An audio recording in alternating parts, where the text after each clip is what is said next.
24 तीर्थंकर भगवान की, चंदेरी की 24 की, आचार्य गुरुदेव श्री विद्यासागर जी, समय सागर जी महाराज की, गुना में विराजमान पूज्य योग सागर जी सहित समस्त मुनिराजों की। अभी हम गुरुदेव की पूजन के माध्यम से अपने पापों का प्रक्षालन कर रहे थे। वास्तव में धन्य है हम सबका पुण्य जो इस समय गुरुदेव के सानिध्य में रहकर निरंतर ज्ञान अर्जन करने का सौभाग्य प्राप्त कर रहे हैं। और आज तो नियम सागर ग्रुप की हमारी बहनें, भाभियाँ और बहुरानियाँ पीली और केसरिया गणवेश में आकर पूजन करने का उन्होंने सौभाग्य प्राप्त किया है। जोरदार तालियां बजाइए उनके सम्मान में। आज हमारे बीच बहुत सारे गणमान अतिथिगण पधारे हैं। उनमें खुरई से आदरणीय रिंकू बड्डा जी, प्रांजल जी, निमी जी, स्तुति जी जैन और सुरभि जी जैन, जो कि पूरे खुरई में जब भी महाराज श्री रहते थे पूरी आहारचर्या में सम्मिलित रहकर पुण्य लाभ अर्जित करते थे। सही कह रहा हूँ ना? बहुत बढ़िया। पधारें और पधार कर श्रीफल चढ़ाएं। साथ में टीकमगढ़ से भी हमारे महानुभाव पधारे हैं, कृपया वे भी पधारें और पधार कर श्रीफल चढ़ा करके आशीर्वाद प्राप्त करें। साथ ही आचार्य महाराज के चित्र के समक्ष दीप प्रज्वलन करने का भी सौभाग्य आप प्राप्त करेंगे। आज मैं उन्हें बुला रहा हूँ जिन्होंने गुना नगर में मुख्य 7 कलश स्थापित करने का सौभाग्य प्राप्त किया है। आज होंगे 9:30 बजे वे कलश स्थापित मंत्र उच्चारण के साथ पूज्य महाराज श्री के सानिध्य में। लेकिन उस परिवार से, 7 परिवारों से कृपया जो भी महान भाव यहाँ पर हों शीघ्रता से पधारें। 1-1 मिनट अपने पास बेशकीमती है। शीघ्रता से आकर आचार्य महाराज के चित्र के समक्ष दीप प्रज्वलन कराने का सौभाग्य प्राप्त करें। प्रथम कलश पुण्यार्जक परिवार मनोज कुमार जी एवं धरनावदा परिवार सभी बैठी हैं। बहुरानियाँ कृपया आइएगा, भाभी सुमन जी, और अपनी बहुरानी के साथ आएं। हमारे 7वें पुण्यार्जक परिवार आदरणीय श्री अध्यक्ष जी संजय कुमार जी का परिवार भी आएगा। 7 पुण्यार्जक परिवारों को मैं आमंत्रित कर रहा हूँ। कृपया पधारें और पधार कर दीप प्रज्वलन करने का सौभाग्य प्राप्त करें। जो भी यहाँ पर हों कृपया आएं। शुभ्रा जी,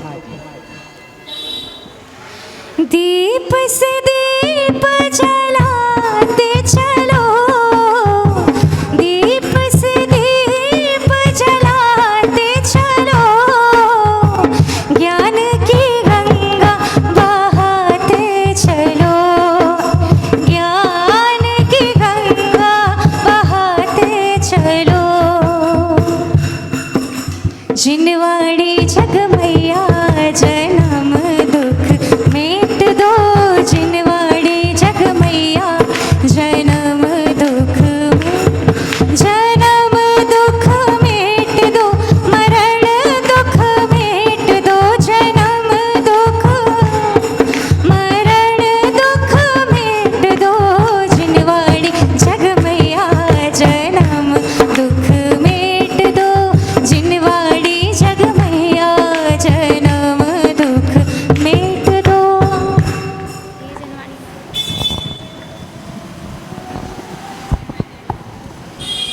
चलते हैं बाहर, जल वृष्टि हो रही है। धन्य है हम सबका पुण्य जो कार्तिकेय अनुप्रेक्षा नामक महान ग्रंथ के माध्यम से हम पुण्य लाभ अर्जित करने का सौभाग्य प्राप्त कर रहे हैं।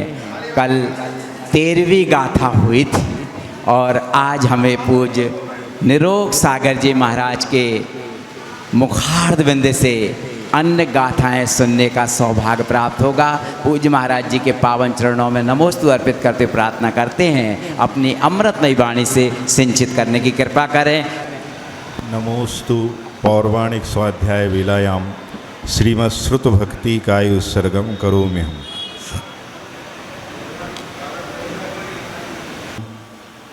तिहुवण तिलयम देवम वंदिता तिहुवणिंद परिपूज्यम वोच्चम अणुपेहाओ भवे जनानंद जननियो। देवादिदेव मूल नायक श्री चिंतामणि पार्श्वनाथ भगवान की, चतुर्विंशति तीर्थंकर भगवंतों की, परम पूज्य आचार्य प्रवर स्वामी श्री कार्तिकेय महामुनिराज की, परम पूज्य संत श्रोमणी आचार्य भगवंत गुरुदेव श्री विद्यासागर जी महामुनिराज की, परम पूज्य आचार्य प्रवर श्री समय सागर जी महामुनिराज की, ज्येष्ठ श्रेष्ठ निर्यापक मुनि श्री योग सागर जी महामुनिराज की, तीन कमनों कोटि महामुनिराजों की, पूज्य निरोग सागर जी महाराज की, समस्त मुनि संघ की।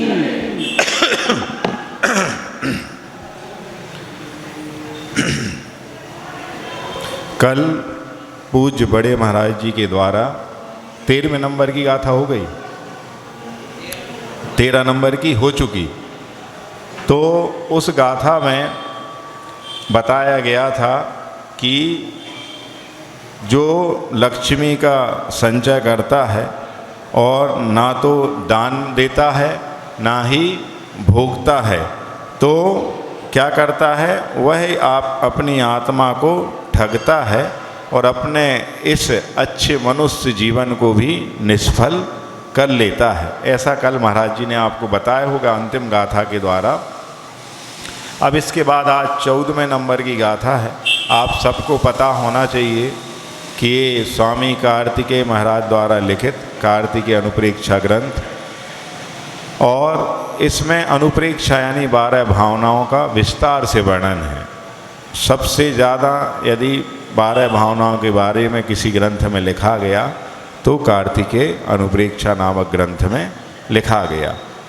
तो इसमें भी 12 भावनाओं में, जैसा पिछले बार भी बताया था मैंने, कि 2 भावनाओं की मुख्यता को लेकर विस्तार से वर्णन है, बाकी 10 भावनाओं का थोड़ा संक्षिप्तीकरण से वर्णन किया गया है।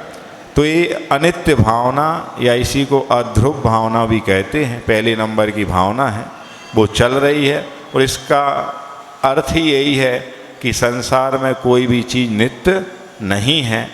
जो भी दिखाई देने वाला ये जगत है, जितने भी आदमी हैं, चराचर जो भरा हुआ है पदार्थों से, ये सारा का सारा जगत जल के बुदबुदे के समान है, जो कि बनता है और तुरंत मिट जाता है। तो इसी प्रकार से यह सब चीज़ें हैं, किसी की भी नित्यता नहीं है। यदि कोई नित्य है तो एकमात्र धर्म है, भगवत की शरण है, प्रभुओं की शरण है, गुरुओं की शरण है और अपनी आत्मा की ही शरण है। उसके अलावा संसार में, और यही सब नित्य है, इसके अलावा कुछ भी नित्य नहीं है। इस भावना का अभी अपन पढ़ेंगे आगे कि सार यही है कि ऐसा जान करके, ऐसा चिंतन करके हम इसकी नित्यता को जान के इसमें रमें ना, और इससे दूर होने का उपाय सोचकर से अपनी आत्मा का कल्याण करें। तो 14वें नंबर की गाथा है, इसका उच्चारण करते हैं। जो संचियूण लक्ष्यम धरनिले संट वेदी ऐ दूरे, सो पुरुषोत्तम लक्ष्यम पाहाण समाणियम कुणदी। यहाँ कह रहे जो संचियूण लक्ष्मी, यानी जो लक्ष्मी को क्या करता है, संचय करके, धर निलये संट वेटी ऐ दूरे, और धरनी तले मतलब पृथ्वी के नीचे, यानी जमीन में जैसे गाड़ देते ना, तो संस्थाप्यति अति दूरे, बहुत अधिक गहराई में जाकर कि जमीन के नीचे गाड़ देता है। सा पुरुषा ताम लक्ष्मी, उस पुरुष की वह लक्ष्मी पाषाण समानिकाम करोति, कैसी हो जाती, पत्थर के समान हो जाती है। क्यों? आप सब जानते हो जमीन के नीचे नींव में क्या गाड़े जाते हैं, ईंट, मिट्टी, पत्थर, चूना या सीमेंट, रेत, यही सब तो रहते हैं। तो यदि आपने लक्ष्मी को भी उस जमीन के नीचे गाड़ दिया तो इसका मतलब उसको पाषाण के तुल्य कर दिया। अब इसकी टीका में कहते हैं, यह पुमान संस्थाप्यति मुंचति क्वा, जो पुरुष स्थापित करता है, छोड़ता है, क्वा यानी किसे, कहाँ पर पे? तो अति दूरे अति अर्धम अधा प्रदेशे धरणी तले मही तले, माने बहुत अधिक दूर गहराई में प्रदेश में जाकर के पृथ्वी के तल में काम किसी के लिए? तो लक्ष्मी स्वर्ण रत्नादि संपदाम, लक्ष्मी के लिए स्वर्ण रत्न आदि जो है संपदा है उसके लिए किम कृत्वा, क्या करता है? संचीकृत संग्रहम कृत्वा, संचीकृत मतलब इकट्ठा कर कर के क्या करता? सा पुरुषा, वह पुरुष ताम प्रसिद्धाम निजाम लक्ष्मी पाषाण सदृशीम करोति विधत्ते, वह पुरुष क्या करता है? अपनी उस कमाई हुई लक्ष्मी को पाषाण सदृशिम मतलब पत्थर के समान करता है। तो इसका अर्थ क्या निकला? अब वर्तमान समय में तो कोई भी लक्ष्मी को जमीन में नहीं गाड़ता है, अब तो सब कहाँ रखते हैं? बैंक लॉकर्स में रखते हैं। और यहाँ के भारत के बैंक कम पड़ जाते हैं तो स्विस बैंक में और फॉरेन के बड़े बड़े जो बैंक हैं वहाँ पे जाके इकट्ठा कर, जितने भी अरबपति लोग हैं उन सब के खाते विदेशों में हैं। और आप सोचो देश की संपदा को छुड़ाना जब इतना कठिन होता है तो विदेशों में रखी हुई संपत्ति को वापस लाना कितना कठिन है। तो क्यों ऐसे काम करते हैं? इतना कमाना ही क्यों है कि हमें छुपाने के लिए प्रदेश तो ठीक, देश तो ठीक, विदेश की शरण लेना पड़े? भाई उतना ही कमाओ जितनी आवश्यकता है, और यदि ज़्यादा कमाई हो गई है तो अभी बताएंगे आगे ग्रंथकार कि उसके लिए दान दो और अपने जीवन को सफल करो। तो वो यही कह रहे हैं कि सुरक्षा की दृष्टि से मनुष्य उस धन को जमीन में गाड़ देता है, लेकिन वह धन क्या होता है? पत्थर के समान हो जाता है, उसका कोई उपयोग नहीं हो पाता। वो गड़ा का गड़ा धन चला जाता है और वह व्यक्ति भी चला जाता है। और यदि उसने उसके ममत्व में प्राण त्यागे तो वहीं जाके फिर भुजंगासन लगा के बैठ जाता है लंबे समय के लिए। तो यदि इन सब गाथाओं के पढ़ने की सार्थकता यही है कि जो आचार्य महाराज कार्तिकेय स्वामी कह रहे हैं उनका अपन अक्षरशः पालन करें, और ऐसी चीज़ें जो हमारे पूर्वजों ने की हैं ये वाली गाड़ने वाली वो अपन ना करें और अपनी लक्ष्मी का सदुपयोग करें। अगली गाथा जो है इसको अपन पढ़ते हैं।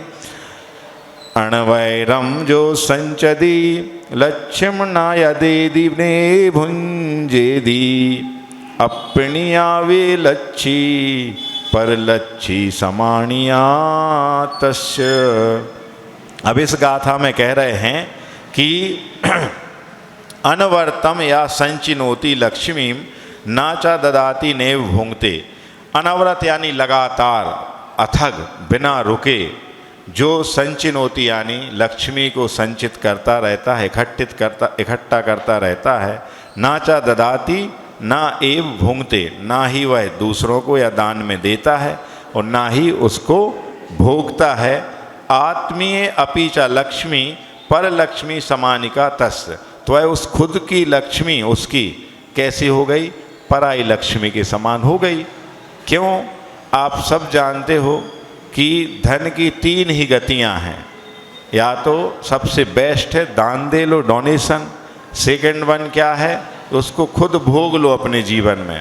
आलीशान जिंदगी जो होती है कि शरीर भी अच्छा बना रहे और हमारी आयु भी पूर्ण हो, उसके पहले मतलब ख़त्म ना हो, तो उसके लिए क्या करना पड़ता? अच्छे से भोग आदि भोगो, है ना। और फिर तीसरे नंबर पे यदि ये 2 नहीं करोगे तो नियम से उस लक्ष्मी का नाश तो होगा ही होगा। आज तक संसार में ऐसे ना कोई तीर्थंकर पैदा हुए, ना कोई चक्री हुए, ना 63 सलाका पुरुषों में से 169 महापुरुषों में आज तक ऐसा एक भी शख्स नहीं हुआ, ना सौधर्म स्वर्ग का इंद्र, ना सरवार सिद्धि के देव, कि वो इस वैभव संपदा को अपने साथ लेके ऊपर गए हों। जैसे खाली हाथ आते हैं वैसे ही खाली हाथ जाना पड़ता। अंतर इतना है, आते मुट्ठी बांध के हैं और जाना खाली हाथ पड़ता है। समझ गया ना? इतना अंतर है। दिगंबरत्व के रूप के साथ आए थे और जब जाते हैं अंतिम संस्कार किया जाता है तब भी सब निर्वस्त कर दिया जाता है, निर्ग्रंथ कर दिया जाता है। तो ये सारी भाग दौड़ जो है जीवन से लेके मरण के बीच की, वो किसके लिए है भैया? जब पता है खाली हाथ जाना है, कुछ भी साथ नहीं ले जाना है, तो इतनी भाग दौड़ आखिर किसके लिए? सोचो, दिन रात लगे रहते हैं अपन केवल आजीविका में। 8 घंटे तो शास्त्रोक्त बताया है कि हम अपने 24 घंटों को विभाजित करें तो 8 घंटे धर्म के लिए, 8 घंटे कर्म यानी आजीविका के लिए, पेट पालने के लिए, और 8 घंटे अपने शरीर परिवार आदि के लिए। पर ऐसा कोई नहीं करता है। 8 की 16 घंटे दुकान चलती है, लेकिन धर्म के 8 मिनट भी बहुत मुश्किल से मिलते हैं। तब सोचो क्या साथ जाएगा, धर्म जाएगा कि धन जाएगा, ये आप समझ लो। महाराज तो 491 गाथाओं में समझाएंगे आपको। अभी 15वें नंबर की गाथा चल रही है, टीका है इसकी। या पुमान अनवर्तम निरंतरम संचिनोति संग्रह कुरुते, माने जो पुरुष पुमान निरंतर धन को संचय करता रहता है, इकट्ठा करता रहता है। काम किसको? तो लक्ष्मीम धन धान्यादि संपदाम च पुनः न ददाति न प्रयच्छति न ये भुंगते भोग विषय कुरुते तस्य पुंसः आत्मीय अपि च स्वकीय अपि च लक्ष्मी रमा पर लक्ष्मी समानिका अन्य पुरुष लक्ष्मी सादृशी। मतलब जो लगातार लक्ष्मी का धन का संचय करता रहता है, ना किसी को देता है, ना ही उसको भोग पाता है, तो वह व्यक्ति क्या कर रहा है? अपनी खुद की संपदा को, लक्ष्मी को, रमा को क्या कर रहा है? पर लक्ष्मी के समान कर रहा है। आप सब जानते हो, बैंक का गवर्नर भी क्यों ना हो, रिजर्व बैंक ऑफ इंडिया का मैनेजर हो, सीनियर रीजनल मैनेजर हो, जनरल मैनेजर कोई भी हो, और सबसे लोअर कैशियर हो, उसके हाथों से करोड़ों अरबों रुपयों का रोज लेन देन होता है। पर क्या वो उसके हैं? वो 1 रुपया भी उस बैंक का उपयोग कर सकता? क्या नहीं कर सकता है। क्या वो दान में दे सकता उन पैसों को? नहीं दे सकता। करोड़ों रुपए अपने हाथ से ही वो यहाँ से यहाँ कर रहा है, इनसे ले रहा और इनको दे रहा है। लेकिन जैसे वो बैंक के कैशियर की संपदा उसकी नहीं है, ऐसे यदि जो व्यक्ति क्या कर रहा, ना तो अपनी संपदा को दान में दे रहा है, ना ही उसको भोग रहा है, तो वह उसकी संपदा खुद की होते हुए भी कैसी है? पराई जैसी है। क्योंकि आप खुद जानते हो, आपके पास कोई भी ब्याज का जो काम करता होगा तो इतनी सारी उसके पास संपदा रखी रहती है, लेकिन क्या वह उसका उपयोग कर पाता? क्यों? वो जानता है पराई लक्ष्मी है, आज नहीं कल वो व्यक्ति जो रख गया था उठाने आएगा, हमें केवल इंटरेस्ट मिलना है, बाकी तो उसकी संपदा में इंटरेस्ट नहीं लेना है। एक इंटरेस्ट मतलब ब्याज होता है और एक इंटरेस्ट मतलब रुचि होती है। तो उसकी संपदा में कोई रुचि नहीं रहती, उसकी नज़र तो किस पे रहती है कि इसका हमें इंटरेस्ट ब्याज कितना मिलना, बस वो ही अपना है, 2%, 1%, 1.5% जितना भी होता है। तो इसी प्रकार अपनी लक्ष्मी का यदि उपयोग नहीं कर रहे हम, तो नियम से वह अपनी होती हुई भी कैसी है? पराई है। और अब इसके बाद अगली गाथा है। आज अपन बड़ी स्पीड से चलेंगे, है ना। अभी एक एक गाथा हुई, 2 हुई, और अधिकतम अभी कितनी हुई? 3 हुई। 3 गाथा अभी लास्ट के 3 महाराजों ने, माने पूज्य निरामय सागर ने भी 3 गाथाएं पढ़ाई थी, उन्हीं का अनुकरण किया था पूज्य निर्भीक सागर जी ने भी, और कल पूज्य ज्येष्ठ महाराज ने भी 3 गाथा की थी। अपन अब तीसरी तो कर ही रहे अभी, और आगे भी बढ़ेंगे, घड़ी अपने हिसाब से बढ़ रही है। तो ये 16वें नंबर की गाथा अपन उच्चारण करते हैं। लच्छी संसत्य मणो जो अपाणम धरेदि कट्ठेण सोराई दायाणम कज्जम साहेदि मूडप्पा। इस गाथा में कह रहे हैं स्वामी कार्तिकेय कि लक्ष्मी संसक्त मनः या आत्मानम धरति कष्टेन, मतलब जो मनुष्य लक्ष्मी में संसक्त मना यानी आसक्त होकर के क्या करता है? अत्यधिक कष्टों को सहन करता, अत्यधिक कष्ट से जीवन बिताता है। और फिर क्या करता, सा राज दायादीनाम कार्यम साधयति मूढ़ात्मा। तो वह क्या करता, वह मूर्ख राजा और अपने कुटुंबियों का कार्य साधता है। कैसे कि जो भी कष्टपूर्वक लक्ष्मी कमाता है, कैसे कमाता है, अभी अपन ये पहले पढ़ लेते टीका, फिर उसकी व्याख्या और करेंगे।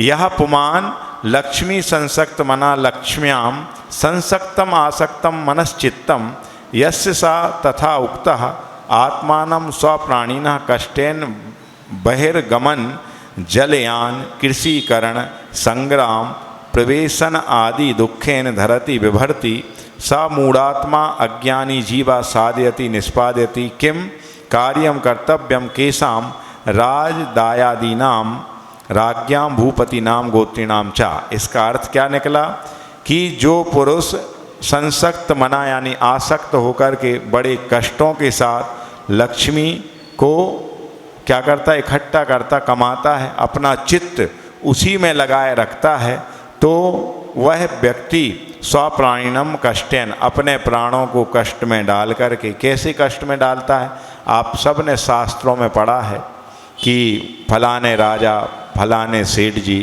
क्या व्यापार करने के लिए विदेश गए और 12 वर्ष का वचन अपनी पत्नी को दे के गए कि हम लौट आएंगे, और यदि हम नहीं लौटे इस समय पे तो तुम जाके फिर दीक्षा ले लेना। इस टाइप के कथानक अपन पुराण ग्रंथों में पढ़ते हैं। तो वो व्यक्ति 12-12 साल के लिए, 14-14 साल के लिए धन कमाने के लिए दूर जहाज़ों की यात्रा, उस समय विमान तो चलते नहीं थे, तो ये पानी के जहाज़ों से जा कर के, और आपने ये भी देखा है कि वो जो व्यक्ति चारु कीर्ति का कथानक आता है कि कितने धन को संचय किया और फिर जाके वो जहाज़ फिर डूब जाता है, फिर वो कमाता है, फिर लुटेरे लूट लेते, फिर ये होता, फिर ऐसा करता रहता।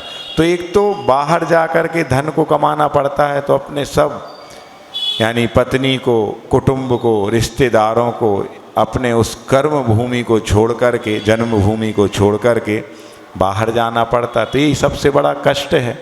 दूसरा क्या, जलयान आदि से यात्रा करनी पड़ती है, तो पूरे जीवन खतरे में ही रहता है, कब समुद्र में वह जलयान तूफान आए और डूब जाए, है ना। तो ये भी कष्ट होता है। और फिर क्या लिख रहे हैं, कृषि आदि करता है जब व्यक्ति, तो आप सबने देखा है कि वह किसान ज्येष्ठ की तपती दोपहरी में भी उस भूमि को सुधारता रहता है आषाढ़ की तैयारी करने के लिए। और आपने किसी कवि की वो पंक्तियाँ सुनी भी होंगी कि मतलब उसका अर्थ यही है कि वह धूधू जलती है तवा समान, फिर भी करता काम खेत पर बिना किए आराम किसान। न उसके पास पूरे वस्त्र होते हैं ओढ़ने के लिए, छाता माता तो दूर की बात है, और फिर भी वह किसान कृषि को करने के लिए इतनी कड़कती ठंड में, इतनी तपती दोपहरी में भी उस खुले आसमान के नीचे काम करता है। और किसान की तो छोड़ो, यहाँ तो बहुत कम लोग किसान होंगे, लेकिन अपन सब व्यापारी वर्ग बैठे हैं, तो वाणिज्य करने के लिए भी कितनी मेहनत करना पड़ती है, कितना मेंटेनेंस मिलाना पड़ता है। भले आप संकल्प पूर्वक उपवास ना करें, लेकिन जब सीजन चलता है तो ऐसे कई उपवास हो जाते हैं, पर उसमें किसी को कष्ट का अनुभव नहीं होता। कष्ट का अनुभव तो कब होता, जब महाराज जी ने कोई प्रायश्चित आदि में उपवास दिया हो, या आपको कहा हो कि भाई आप चतुर्दशी करने लगो, आप 60-65 साल के हो गए हो, है ना, आप तो साधो आत्मा को, कब साधोगे, तो बड़ा कष्ट होता फिर उपवास करने में। कहते कि महाराज जी दिन तो निकल जाता है, लेकिन रात तो इतनी लंबी लगती है कि कब दिन हो, सुबह हो, और हम बिल्कुल पारना उठते ही साथ कर लें। होता कि नहीं होता। तो वो वाणिज्य में भी बहुत कष्ट सहन करना पड़ते हैं। फिर और जो सेना आदि में होते हैं, राजा की सैनिक आदि जो होते हैं, उनके भी क्या होता है, केवल बच्चों के पेट पालने के लिए, घर को चलाने के लिए उनको अपनी जान तक दांव पर लगाना पड़ती है। तो संग्राम में प्रवेश करने आदि में उस व्यक्ति को बहुत अधिक दुख होते हैं। लेकिन वह अज्ञानी जीव क्या करता है, अपना ये सब कष्ट सहता रहता है। और किसके लिए सहता रहता है? तो आप सब जानते हो कि वह धन कहाँ चला जाएगा। यदि वो खुद नहीं भोग पाया तो या तो कुटुंबियों के लिए जाएगा। कहते ना कि हमने 7 पीढ़ियों के लिए धन कमा के रख दिया है, पर आपने ये नहीं सोचा कि 7 पीढ़ियों का तो पुण्य है कि उनको ऐसे दादा परदादा मिल गए, लेकिन वो दादा परदादा तो नरक के अलावा कहीं नहीं जाएंगे। क्यों? स्पष्ट कहा गया है कि जो राजेश्वरी सो नरकेश्वरी, मतलब जो राजा पद पे बैठा हुआ मर जाता है तो नियम से नरक जाता है। क्यों जाता है? क्योंकि उमा स्वामी तत्वार सूत्रकार कह रहे हैं, बहुत आरम व्यवहारम परिग्रहत्वम नारकस्यायुषा। बहुत आरम और बहुत परिग्रह क्या है? नरक आयु के आश्रव के कारण नरक में ले जाने वाले हैं। तो ऐसी जिनने 7 पीढ़ियों को रख दिया है जमा करके, तो वो कहाँ जाने वाले हैं? नियम से नरक में जाएंगे। कब? जबकि उनने उस धन से अपनी आसक्ति को नहीं छोड़ा है तब। और यदि उनने आसक्ति छोड़ दी है, समझ लिया ये मेरा धन नहीं है और मैंने ये जिंदगी भर पाप किया है, इसका प्रायश्चित क्या है, तो व्रत संयम नियम लेकर ही संलेखना पूर्वक मरण करेंगे हम, तभी इस जन्म के पाप इस जन्म में कट पाएंगे। ऐसा यदि जो बुद्धिमान कर लेता है तो भैया जिंदगी भर का कमाया हुआ पाप उसके साथ नहीं जाता है। वरना धन तो यहीं रखा रह जाएगा, लेकिन धन के पीछे कमाया हुआ पाप जन्म जन्मांतर तक आपका बिल्कुल साथ देगा। कैसे? छाया की तरह, जहाँ जहाँ आप जाओगे छाया की तरह वह पाप भी आपके पीछे जाएगा। और फिर यहाँ रोते बिलखते देखते पाए जाते हैं व्यक्ति कि महाराज जी हमने इस जन्म में तो कुछ भी पाप नहीं किया, इतनी साधु सेवा की, इतना ये किया, पूजन किया, अभिषेक किया, खूब विहार कराए, फिर ऐसे कौन से कर्म का उदय है कि एक पल को चैन ही नहीं मिलता है, ना घर में शांति है ना दुकान में शांति है। घर में एक भी दिन ऐसा जाता नहीं है कि जब कोई ना कोई व्यक्ति बीमार ना रहता हो। यहाँ से कमाते हैं, वहाँ डॉक्टर्स को चले जाते हैं, आखिर क्या करें। तो भैया इस जन्म की आपकी कोई गलती नहीं है, विवेक पूर्वक जीवन जिया, लेकिन पूर्व जन्म का जो आपका पाप है वो तो अभी बाप है। लोभ पाप को बाप बखाना, तो उस बाप को आपने ही तो कमाया था, तो वो लोभ रूपी बाप अब पाप के रूप में आपके लिए उदय में आ रहा है। तो घबराते क्यों? बस उसको काटने के लिए कि जितना इस जन्म में कमाओ उतना देते जाओ देते जाओ। अभी आएगी गाथा, आएगी, बता रहा है कि कहाँ कहाँ आप दे सकते हो। तो इस प्रकार से इस गाथा में यही निकलता है कि वह व्यक्ति जोड़ता रहता खर्च नहीं करता है तो वह महामूर्ख है। क्यों? वो व्यक्ति जोड़ते जोड़ते मर गया और वो धन छोड़ गया, तो वो किसको मिलेगा? या तो उसकी पीढ़ी को, कुटुंबियों को मिलेगा, परिवार वालों को मिलेगा। अन्यथा लावारिस धन पर किसका कब्जा होता है? सरकार का, राजा का। तो वो संपत्ति कुर्क कर दी जाएगी, जमा कर ली जाएगी। तो इस प्रकार से ये हो गया। अब इसके बाद अगली गाथा है 17वीं गाथा और 18वीं संयुक्त पढ़ते इसको। जो वड्ढारदि लक्ष्यम बहुवे बुद्धिले तिप्पेदी सवारंभम कुब्बदी रत्ति दिनम तम पिचिंतेयी नाय भुंजदि बेलाये चिंतावत्तो न सुबधिरणीये सोदासत्तम कुब्बदी बुमोहिदो लच्छी तरुणीये। इस दोनों गाथाओं में क्या कह रहे हैं? जो वड्ढारदि यानी जो क्या करता है? लक्ष्मी के लिए बढ़ाता है। कैसे? लक्ष्मी बहुविध बुद्धि भी, मतलब बहुत प्रकार का दिमाग लगा करके, बुद्धि लगा करके, एन कैन प्रकार जुगाड़ करके लक्ष्मी को बढ़ाने में लगा रहता है। नेव तृप्यति, और वह तृप्त नहीं होता है, कभी उसको संतुष्टि नहीं होती है। और आने दो। पहले 1000 पति थे, 1000 पति से लखपति बने, अब लखपति से क्या बनने की तमन्ना है? करोड़पति बन जाए। करोड़पति से फिर अरबपति, अरबपति यानी 100 करोड़, अब 100 भी हो गए तो अब नहीं वो 1000, 2000, 10,000 करोड़ हों, समझ गए। और 10,000 करोड़ मतलब 1 खरब, तो खरबपति बन जाते हैं। और खरबपति से और आगे कौन कौन से पति बनना है। और जिसके पति हैं उसके साथ अच्छे से नहीं रह रहे, समझ गए। वो लक्ष्मी जिनका पति बनना चाह रहे हैं, वो लक्ष्मी ऐसी चंचला है, वेश्या सम लक्ष्मी कहा गया, या का कौन पतियारा, कोई पति नहीं है उसका। उस बिना पति के लक्ष्मी के पीछे हम दिन रात भाग रहे हैं। और जिस लक्ष्मी या जिस पत्नी को 7 फेरे लेकर के लाए थे उसकी तरफ कोई ध्यान नहीं है। उसके साथ मुश्किल से 8 घंटे रहे थे, 10 घंटे, और लक्ष्मी रूपी पत्नी के लिए 10-12 घंटे दे रहे। और वो ऐसी है कि हमेशा अपनी पीठ दिखाती है, मुक्त उसका उस ओर रहता है जिस ओर की व्यक्ति का पुण्य होता है। समझ में आ रही बात। जब एक विद्वान ने पूछा व्यक्तियों से कि आप बताओ लक्ष्मी अच्छी लगती है, यानी अमीरी अच्छी लगती है कि गरीबी अच्छी लगती, तो कोई भी होगा वो कह देगा कि अमीरी अच्छी लगती है। तो उनसे कहा गया कि आप वो सामने दोनों लक्ष्मी आई और कौन आई, माने गरीबी आई। और उनसे कहा गया कि अब इनमें यदि वो विद्वान थे तो कहते हैं कि यदि हम लक्ष्मी को अच्छा कहेंगे तो ये गरीबी जो दरिद्रता है ये रूठ जाएगी, कि आप विद्वान होके भी उसका पक्ष ले रहे हो। और यदि भूल से हमने दरिद्रता तो कह दिया दरिद्रता को कि ये अच्छी है, तो लक्ष्मी कहेगी कि अरे हमारे गुणगान दिन भर गाते रहते थे और वक्त आने पे आप दरिद्रता का साथ दे दिया। तो वो विद्वान तो थे, पंडित जी थे, तो उन्होंने क्या किया कि सामने वो वृक्ष दिखाई दे रहा है तो उसको छू के आओ तुम दोनों।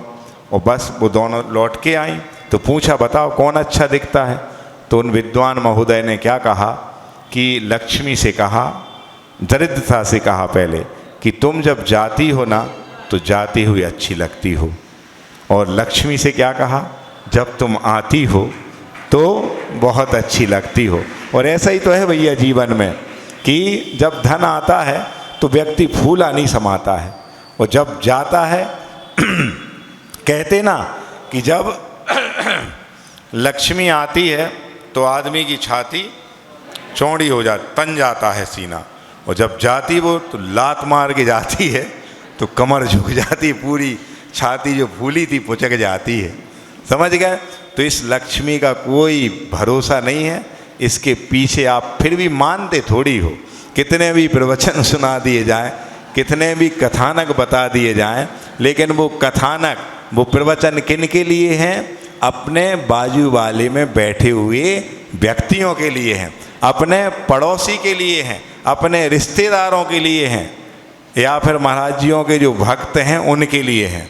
हम तो अभी कम वक्त हैं, है ना। कम वक्त मतलब हमारे पास इस धर्म ध्यान करने के लिए, अच्छी बातों को सुनने और पचाने के लिए वक्त कम है, इसलिए हम कम वक्त हैं। आ रही समझ में।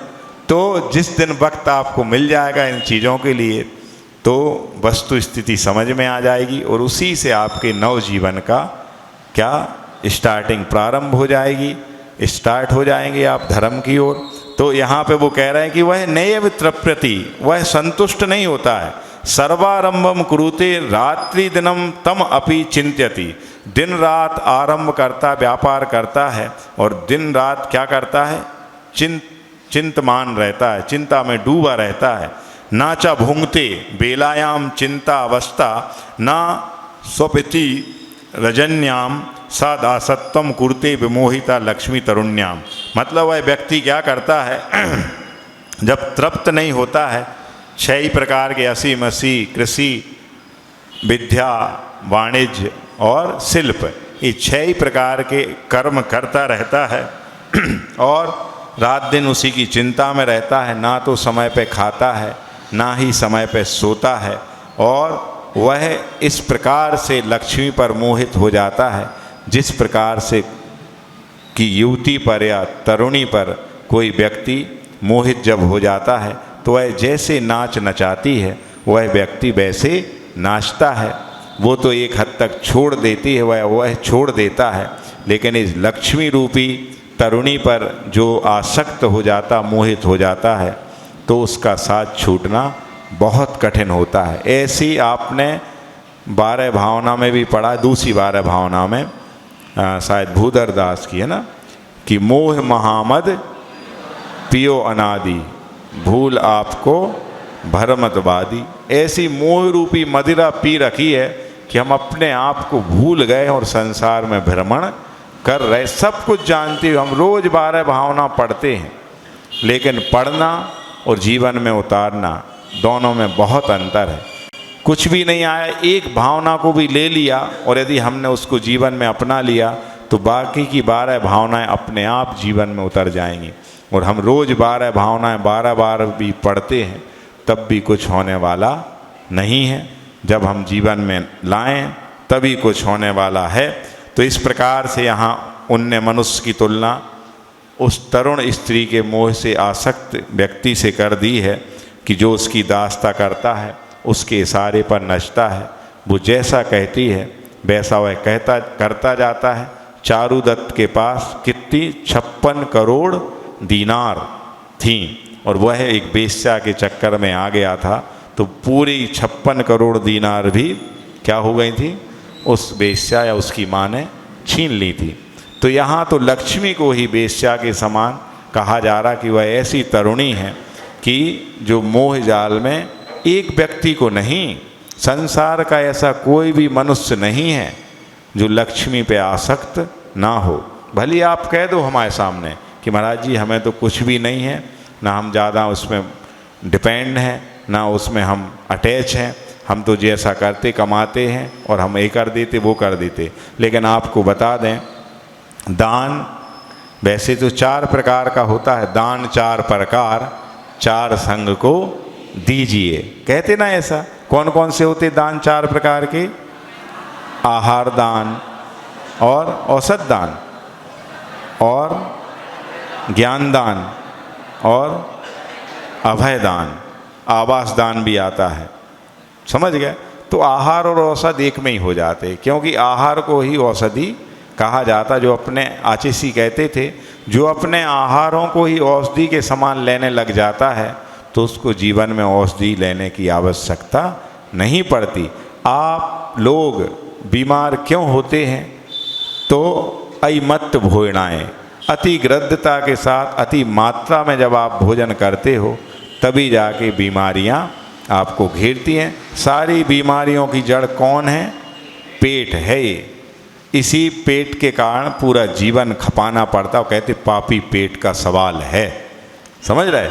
इसलिए हमें कमाना पड़ रहा है। तो भैया पेट कितना बड़ा है, पेट के लिए कमाओगे तो ज़्यादा नहीं कमाना पड़ेगा, लेकिन पेटी की चिंता में पेट को भूल जाते हैं और इस पेट को क्या बना लेते हैं। सबने वर्तमान में क्या बना लिया? पेट को कब्रिस्तान बना लिया।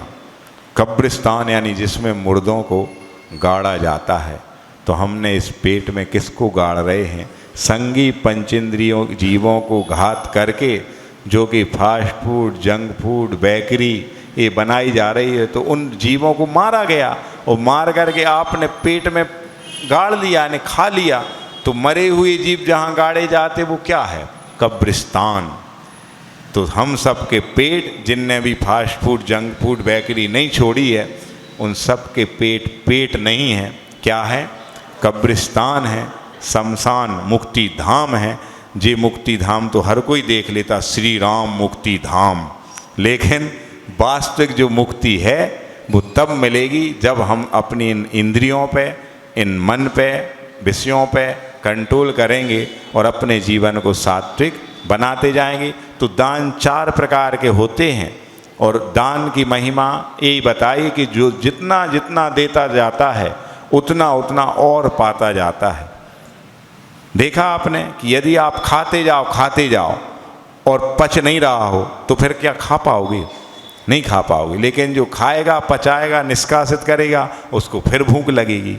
तो ऐसा ये है कि आप जितना जितना कमा रहे हो उतना उतना हिसाब से देते जाओ तो उतना ही उतना कई गुणित। आपको पता हो कि जाके आप एफडी करते हो बैंक में तो 7 साल या 8 साल में डबल होके आती, दुगना, ब्याज से पैसा दुगना हो जाता है।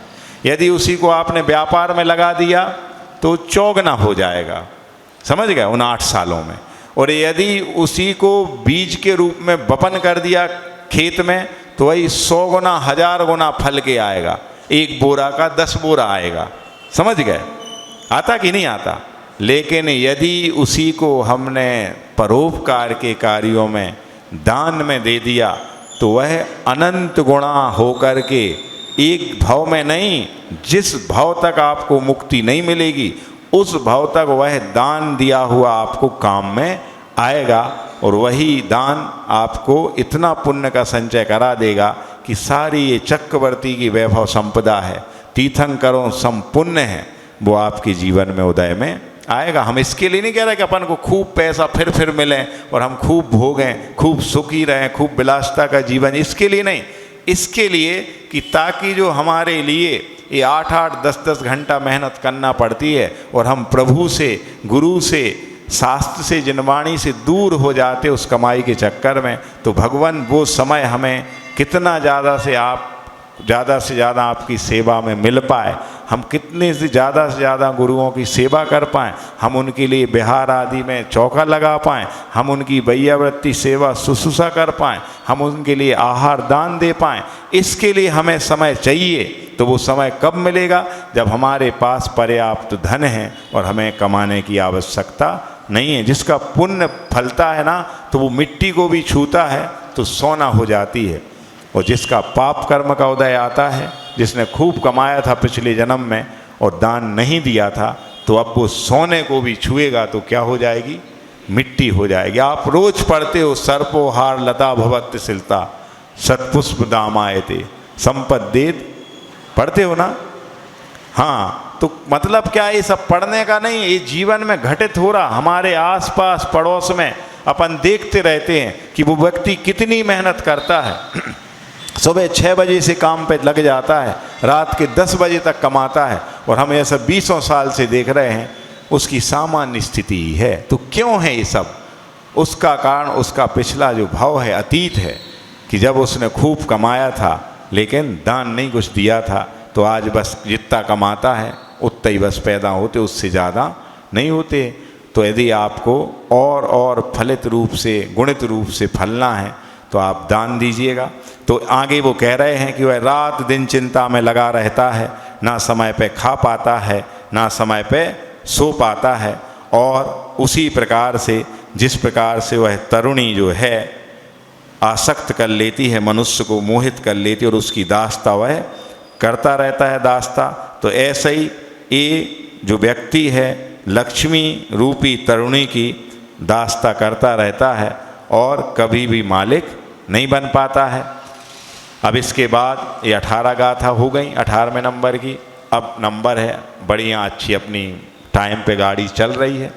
आज हमें अंकल जी ने 2 या 3 मिनट लेट माइक दिया था। इनको मैंने बोला था आज से 4 दिन पहले कि टाइमिंग यहाँ की 8:35 में महाराज मंचासीन हो जाएंगे, 8:40 से पूजन मान लो शुरू हो जाएगी, और 8:55 पे माइक महाराज जी को दे दिया जाएगा। पूरा निवेदन आदि करके सब महाराज जी का इस सरगम करूँ में हमें ऐसा कह देंगे। कितने पे? 8:55 पे। और 50 मिनट की क्लास अपन मानते हैं अंतिम मंगलाचरण सहित, तो बढ़िया 9:45 पर क्लास पूरी हो जाएगी, और शुद्धि आदि करके 10 बजे मुनिराज निकल जाएंगे सब, और आपको भी समय पे मिल जाएगा खाने। वरना कुछ लोग तो इसी में छरक जाते हैं कि भाई चौका लगाओ, कहाँ हमें 10 बजे खावे की आदत है, भाई महाराज है ना 10:30 पे तो घर ही आते है ना, और फिर जाके हमें 12-1 बजे मिलता है। तो हमारे बस की नहीं, हम वैसे ही डायबिटिक हैं, ऐसा है और वैसा है। डॉक्टर ने स्पष्ट मना करके रखा है कि भूखे पेट नहीं रखना है, समझ गए? ऐसा सब धारणा बना देते एलोपैथिक डॉक्टर। लेकिन आयुर्वेद कहता है आप व्रत उपवास कीजिए। उपवास चिकित्सा एक बुक आई थी, तो उसमें कैंसर जैसी बीमारियां, घातक बीमारियां भी उपवास की चिकित्सा, उपवास करने से क्रम से वो कैंसर जैसे रोग भी ठीक हो जाते। डायबिटिक वगैरह तो छोटी सी बीमारियां हैं, इनने अपन को घेर लिया है, हवा बना के रखे हैं। लेकिन आप भी एकासन आदि करते हो, नियम से 2 बार खाते हो, तो आपकी वह शुगर जो है वह कंट्रोल रहती है। बस डरो नहीं। डरना किस बात का भाई, जितनी आयु लेके आएंगे कोई छीन नहीं सकता, 1 सेकंड बढ़ा नहीं सकता, कोई घट जरूर सकती है। अपनी अनपवर्त आयु नहीं है, अपवर्त आयु है। अपना घात हो सकता है, कदली घात यानी माने समय के पहले अकाल मरण जिसको बोलते वो हो सकता है। तो यहाँ पर कह रहे हैं कि इस प्रकार वह लक्ष्मी के बस में कैसे हो जाता व्यक्ति। अब आगे की गाथा है 19 नंबर की गाथा। जो बढ़मान लक्ष्मीम अणवैरम देदि धम्मक जेसु सो पंडिये थुब्बदी तस्य विसहला हवे लच्छी। मतलब वो कह रहे हैं अब कि अब वो बुद्धिमान व्यक्ति कौन है जो लक्ष्मी की दासता स्वीकार करा, तो वो तो महामूर्ख था जो अपने कुटुंबी जनों के लिए, राजा के लिए कमा कमा के धर रहा था, जमीन में गाड़ रहा था, उसको तो मूर्ख की उपमा दी है। लेकिन पूजनीय विद्वान कौन है, तो वो कह रहे हैं यह वर्धमान लक्ष्मीम अनवरतम ददाती धर्म कार्येषु। जो लगातार बढ़ती हुई लक्ष्मी को क्या करता रहता है, धर्म कार्यों में ददाती यानी देता रहता है। सा पंडित स्तुयते, वह पंडितों के द्वारा भी स्तुयमान यानी स्तुति के योग्य होता है, पूजनीय होता है।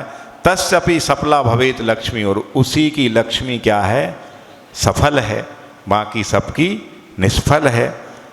आगे कहते हैं यह सापमान स्तुयते स्तवन विषय कृते, वह पुरुष पूजनीय हो जाता है, स्तवन का विषय बन जाता है। कई किसके द्वारा, पंडितई पंडा बुद्धिरेशाम ते पंडितः ते विद्वज्जनई अपि पुनः तस्य पुंसा लक्ष्मी सफला सार्थका भवे जायेत।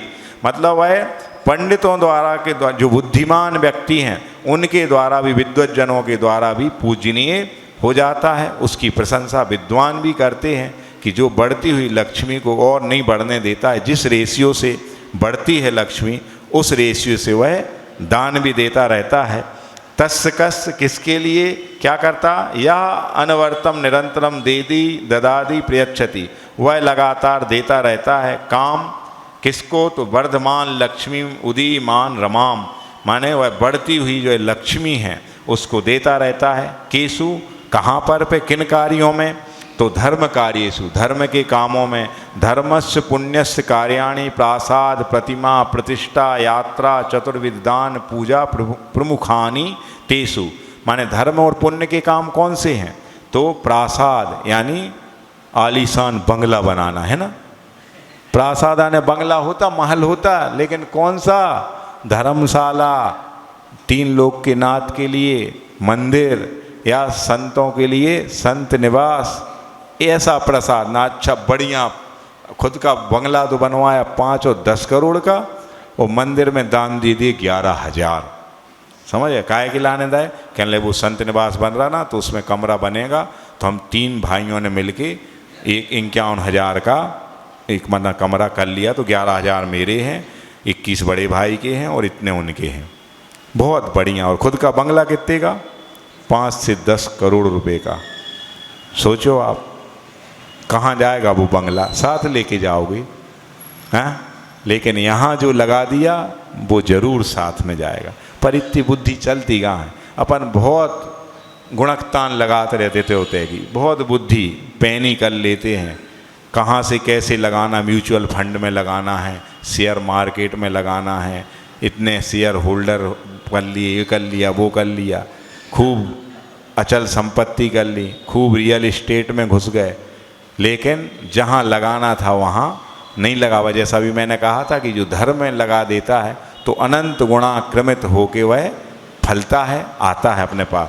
तो प्रासाद में प्रतिमा यानी प्रतिमा आदि विराजमान कराना हो, प्रतिष्ठा पंचकल्याणक आदि, पहले के ज़माने में व्यक्तिगत पंचकल्याणक होते थे, सामाजिक नहीं होते थे। जो व्यक्ति एक पंचकल्याणक करा देता था वो सिंगई कहलाता था, जो 2 करा देता था तो सवाई सिंगई कहलाता था, जो 3 करा देता था तो डेवड़िया कहलाता था, और जो 4 करा देता था तो श्रीमंत कहलाता था। श्रीमंत सेठ की उपमा दी जाती थी। समझ गए। जहाँ जहाँ कहीं कहीं गांव में आपको श्रीमंत हैं जो, तो वो उनने अपने धन पे कराए हैं 4-4 पंच कल्याणक। अभी जैसे वर्तमान में आचार्य श्री ने 2-3 जगह बीना बारा में, सागर पंच कल्याणक में, दमोह में, कुंडलपुर में कुछ लोगों को श्रीमंत की उपमा दी। क्यों दी? समाज के द्वारा दिलाई, क्योंकि उन्होंने 5.5 करोड़ 6-6 करोड़ रुपए की बोली ली, तो इतने में तो पूरा पंच कल्याणक 3 बार हो जाएगा। तो इसीलिए उनको डायरेक्ट क्या कर दिया, सिंगाई थे तो सीधा श्रीमंत बना दिया। समझ गए? डेवड़िया थे उनको श्रीमंत बना दिया, सवाई सिंगाई थे उनको बना दिया। तो इस प्रकार से जो प्रतिष्ठा में लगाता है, यात्रा आदि धर्म की यात्रा कराता है और चतुर्विध दान देता है, पूजा प्रमुखानी, पूजन आदि के कार्यों में जो द्रव्य को लगाता है, तो उसका ही धन सार्थक है, बाकी सब निरर्थक है। और आप देखते हो एक सिंधी समाज है हम सबके बीच में, उसमें विशेषता ये देखी जाती है कि उनके जो निर्धन व्यक्ति हैं, तो वो सारे समाज के लोग उनको क्या कर देते हैं, पैसा दे देते हैं और फिर ये कह देते कोई ब्याज नहीं चाहिए, बस आप कमा लो और कमा के वापस दे देना। और वो गरीब तबके के व्यक्ति को भी अमीर बनाने में पूरा सहयोग करते हैं। लेकिन ऐसी व्यवस्था अपनी दिगंबर जैन समाज में नहीं है। शान के लिए, नाम के लिए खूब दान दे देंगे, जहाँ नाम होगा, जहाँ बड़ा टैग लगेगा, बड़ा वाला मंच होगा, बड़े बड़े माइक और डोम वाला पंडाल, चकाचौंध लाइव कैमरा चल रहे हैं, तो ते 1 करोड़ को मन हुई 5 करोड़ दे आए, का नाम हो रहा हो। और भूल जा कि चक्रवर्ती जब 6 खंड की यात्रा करने के लिए उस प्रसवगिरी पर्वत पे वहाँ जाता है और प्रशस्ति लिखने के लिए नाम स्थान ढूंढता है, तो उसको जगह नहीं मिलती कि उसके पहले ऐसे असंख्यात चक्रवर्ती आ गए और चले गए, तुम्हारी काव्य साथ है। तो ऐसे कहाँ नाम के पीछे पड़े भैया। हम तो सोचो कि ये पाप की कमाई है, पाप की कमाई यानी नंबर 2 की नहीं कह रहा हूँ, पर एक भी कमाई ऐसी नहीं जो नंबर 2 की ना हो। समझ, भले आप फुली इनकम टैक्स पे ही हो, जीएसटी का बढ़िया आपका पूरा चुकता हो, सब हो, समझ गया, लेकिन फिर भी नंबर 2 की है। क्यों? नंबर 2 मतलब पाप, नंबर 1 यानी पुण्य। तो ऐसी एक भी कमाई नहीं है जिसमें पाप ना लगता हो, चाहे सोने चांदी का व्यापार हो, चाहे कपड़े का हो, चाहे किराने का हो, चाहे कोई भी हो, कितना पाक साफ, चाहे कोई भी सर्विस भी क्यों ना हो, आप चीफ सेक्रेटरी, आप पीएमओ क्यों ना हो, तब भी वो क्या आरंभ सारंभ हिंसा तो हो ही रही है। और हिंसा होना यानी पाप, तो पाप यानी 2 नंबर की कमाई। तो यदि उस 2 नंबर की कमाई को आप 1 नंबर में करना चाहते हो तो मौके आते हैं। अभी 15 तारीख को भी मौका आया था, बहुत अच्छा आप लोगों ने भव्य दिव्य गब्ब नब्ब कलश स्थापना समारोह किया है ना। आत्मा मतलब खुश हो गई आप लोगों की विशालता देख करके, है ना। दिल गार्डन गार्डन हो गया।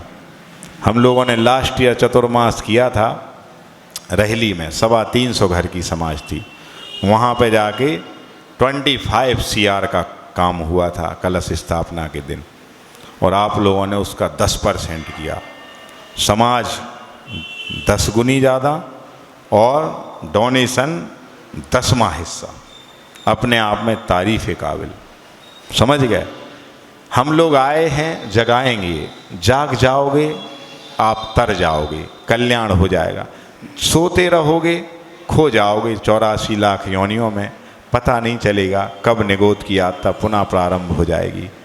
चेत जाओ, समझ जाओ, इतने गुरुओं का सानिध्य पुण्य से मिलता है। बहुत साथी से पुण्य किया होगा। वर्तमान में इतनी बड़ी संख्या में केवल आचार्य महाराज के पास शिष्य हैं अभी अपनी आचार्य परंपरा में, बाकी और किसी के पास 12 शिष्य, 12 साधुओं का संग आपकी नगरी में आया है। और आप यदि नहीं समझ पाते हो तो हम लोग तो आए थे बहते पानी की तरह हैं, रमता जोगी बहता पानी आज हैं। दीपावली की दूज के बाद कोई गारंटी नहीं है। दीपावली के दिन पारणा होती है और दूज जो आती है मुहूर्त अच्छा रहता है, तो ये कोई गारंटी नहीं है कि हम दूज के बाद रुकेंगे भी। और आज से कितने 93 दिन बचे हैं, है ना, जितने भी बचे हैं माने आप गिन लेना दीपावली तक। तो ये 93 दिन कब पता नहीं चलेंगे कब चले जाएंगे। तो आप अपने इस जीवन की सार्थकता को करें, जो 6 आवश्यक आपके बताए हैं उन आवश्यकों को करें, जितना बनती कोशिश दान करें। मैं नहीं कहता हूँ आप करोड़ों दीजिए, अरबों दीजिए, मैं तो यही कहता हूँ कि दान की 3 कोटियाँ बताई हैं, उत्तम, मध्यम और जघन्य। उत्तम दान वो है जब आप अपनी संपत्ति का 25% कमाई का, संपत्ति का नहीं, सोर्स ऑफ इनकम जो आपका, साल भर में यदि आप 1 करोड़ कमाते हो तो 25 लाख तो देने का फर्ज बनता है। ये उत्तम दान है। मध्यम में आता 17.5-17% आप दो, 17%। और थर्ड आता है कि आप कम से कम 10% तो दो। यदि 1 करोड़ कमाए हैं तो आपको 10 लाख तो देना ही देना। नहीं देते हो भैया तो पाप आप कमा रहे हो। हमारा और आपका साथ अभी का है, फिर आप नरकों की यात्रा करेंगे, निगोद की यात्रा करेंगे। और आपके साथी जो दानपति थे, दान दिया था, वो स्वर्गों से आपको संबोधने आएंगे कि काय बेटा कैसो लग रहा हो। जब तो नहीं मान रहे थे, हमने कही थी पहलो कलश ले ले, दूसरो ले ले, लेकिन जब तो सुहाने रहो, तो जब तो लक्ष्मी की दास्ता स्वीकार कर रहे थे, अब बताओ बेटा का हाल है। समझ गए ना? तो ऐसा ना होना पड़े, आप सब एक दूसरे के साथी बने और पुण्य बढ़ाने में साथी बने, और निरंतर आपका पुण्य बढ़ता जाए और ये जीवन मोक्ष की ओर चलता जाए, और एक दिन हम सबको मोक्ष की प्राप्ति हो। तभी इन भावनाओं को पढ़ने की, सुनने की सार्थकता होगी। इन्हीं भावों के साथ आचार्य भगवंत गुरुदेव श्री विद्यासागर जी महामुनिराज की, पूज्य निरोग सागर जी महाराज की। महाराज श्री, वास्तव में आपकी पावन प्रेरणा प्राप्त हुई, और अभी अभी कुछ लोगों ने अपनी भावनाएं भी व्यक्त की, और कल से ही फ़ोन आ रहे हैं कि हम मंगल कलश में सम्मिलित हो नहीं पाए थे, और चूँकि हमको देना था लेकिन हम दे नहीं पाए थे। उनके बहुत सारे लोगों के नाम हमारे पास आए हैं, वो इस प्रकार हैं, आप करतल ध्वनि से अनुमोदना करेंगे। कल ही अनुराग भाई अभिषेक जी पारस स्टोर परिवार ने 1,08,000 रुपये की घोषणा की है। जोरदार तालियां बजाइए। अरविंद कुमार जी, अंकित जी जैन आस्था इंटरप्राइज ने भी 1,08,000 रुपये की एक कलश की घोषणा की है। ज्ञानी चंद जी, अशोक कुमार जी, रितेश कुमार जी डुंगासरा परिवार ने 51,000 रुपये की राशि की घोषणा की है। वीरेंद्र कुमार जी, अनिल कुमार जी सराफ परिवार मुंगावली वालों ने 21,000 रुपये की राशि की घोषणा की है। बाबूलाल जी, अनिल कुमार जी, सुनील कुमार जी, संतोष कुमार जी संस्कार मती माता जी की परिवार ने 51,000 रुपये की राशि की घोषणा की है। श्रीमती पुष्पा जी, प्रकाश चंद जी, राजीव मार्ट परिवार संजीव जी ने 51,000 रुपये की राशि की घोषणा की है एक बादशाह कलश के लिए। संजीव कुमार जी, श्रीमती कामना जी, चौधरी कन्वे सिंह ने 51,000 रुपये की राशि की घोषणा की है। अभय कुमार जी, अमन कुमार जी ने 21,000 रुपये की। सुधीर कुमार जी, श्रीमती सुरभि, मयंक, अभिषेक, आंशिका एवं समझ छतरपुरिया परिवार ने 51,000 रुपये की राशि की घोषणा की है। सुरेश चंद जी, राजेश कुमार जी चौधरी मन भावन कलेक्शन ने 21,000 रुपये की राशि की घोषणा की है। और 21,21,000 रुपये की राशि के प्रथम पुण्यार्जक हमारे मयंक भैया यहाँ पर हैं। जोरदार तालियां बजाइए और आकर के महाराज श्री को श्रीफल अर्पित करें। उस दिन आप थोड़े लेट हो गए थे, कोई बात नहीं। हम सब ये अभी जो महापुण्यार्जक परिवार हैं, आप सबसे अनुरोध करते हैं, पारस प्रभु के घर वाले में आप सब वहाँ पर मौजूद रहें। महापुण्यार्जक सातों कलश के जो पुण्यार्जक हैं वे कलश स्थापित करने का सौभाग्य प्राप्त करेंगे। उनका 6वां हिस्सा आपको मिल जाए, इसलिए उनके साक्षी बनिएगा। जल चंदन अक्षत पुष्प चरुचत दीप धूप अति फल लाभे पूजा को सोनर ध्यानत सुख पावे। तीर्थंकर की ध्वन गणधर ने सुनी अंग रची चुन ज्ञान मई। सो जिन वर वाणी से बेसुख दानी त्रिभुवन मानी पूज वै। ओम श्री जिन मुखोद्भव सरस्वती दिव्य प्रथमम कर्णम चरणम द्रव्यम षटखंडागम जय धवल महाधवल पंचातिकाय पंच परमागम तत्वार सूत एवं कार्तिके अनुप्रेक्षा ग्रंथेभ्यो नमः जलादि अर्घम नृपांति।